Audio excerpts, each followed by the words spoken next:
obviously, thrilled with the maturity and the way the group handled, the game. In a similar way to Delaware State, it's like two of the best players for LIU end up a late scratch, which, obviously, hurt the competitive nature of, the game. But I thought our guys, just showed a lot of maturity and the 29 assists and just the way the ball moved and was shared, and 45 made baskets, 29 assists. So happy with that. Obviously, it's hard to do like historical things in a place with all this history, right? So to be the sixth team that's been able to get through the non-conference undefeated is it's a great accomplishment for this group. Something they should be proud of, because it's hard to do historic things at a place like this. So proud of what they've done and excited to get to Big East play. Questions, guys? Go ahead. It seems you've been able to really keep your focus this year in every game. What do you credit that to? Andre Jackson, just his leadership style. It's different, he creates a different type of urgency. Adama as well. Those two men,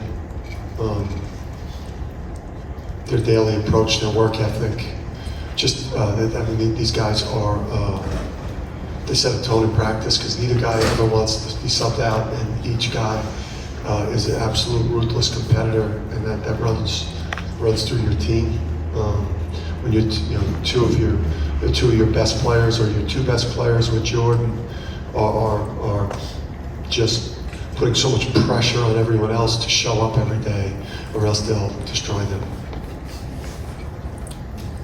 Dan, what kind of strides have you seen Donovan make in some of the finer details of the game, and what challenges await him in the Big East? Obviously, much closer games, being involved in dogfights, more physical games.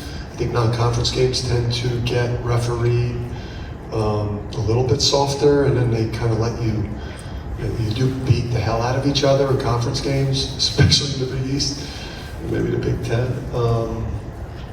But when obviously getting in shape, getting in the type of shape that he got himself in, and then we've helped him get in. And just, when you play against Adama Sanogo every day since June,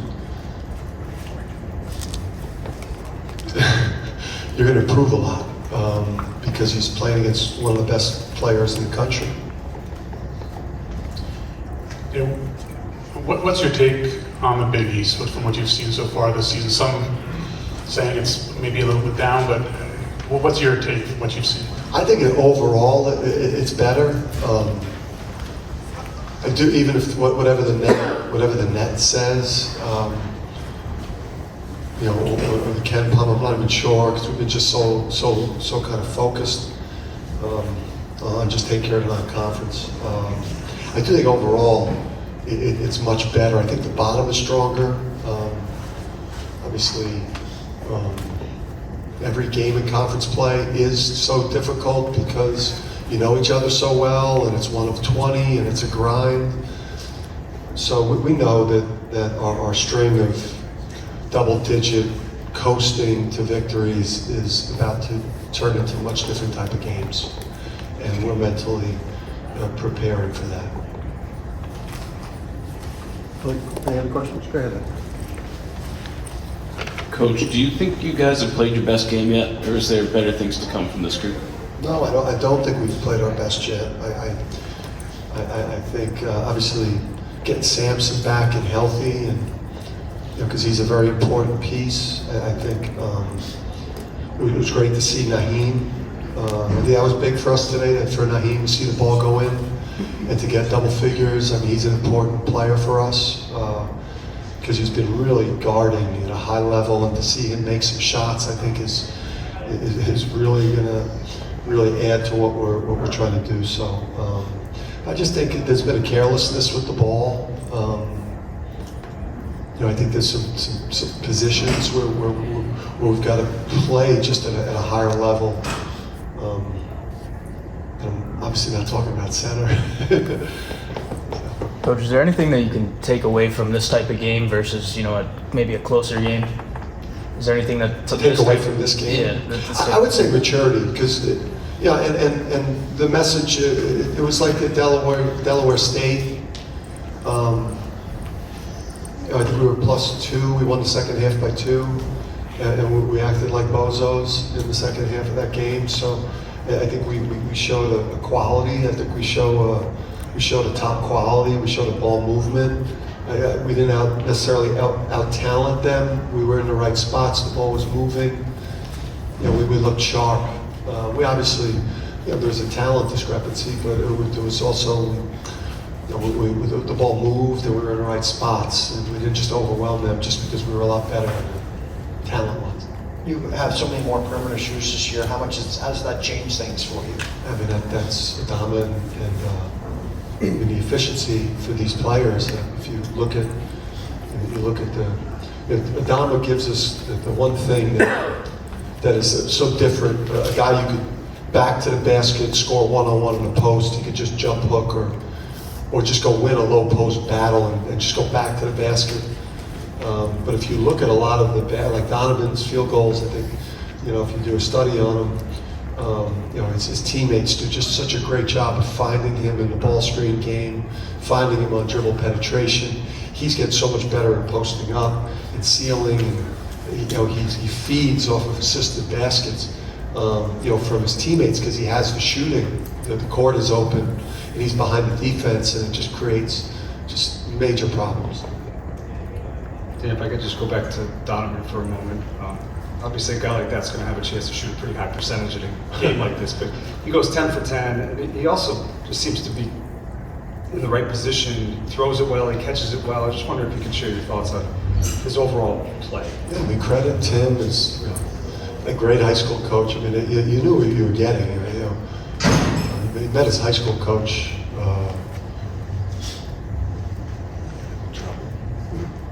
in season. He met his high school coach, before school to work out at 6 a.m. Before school started. I was there. I went to when we were recruiting him, we'd go in and watch the workouts. The first time you saw him play, you said, this guy's a natural basketball player, and he's got feel, hands, feet, vision. Saw him in the South Windsor game, get triple teamed in the post, and off a backup dribble away from the triple team, he skipped it to the weak side with his left hand off the dribble. You're like, whoa, this guy understands sports, basketball, feel, skill, and he's alive out there. He's got passion. He loves to play. He's a competitive kid. He's a joy to coach, man. He's like, all the attention that he's getting, and for the way he's played this year too, it's like it's not an ounce of, I'm sure he loves the dopamine. I mean, they all love it, right? But he doesn't, he's remained very, very coachable, and the best thing about him is he's a pleaser. He wants to please his coaches, and he wants to please his teammates. Anything else? Okay. Last one.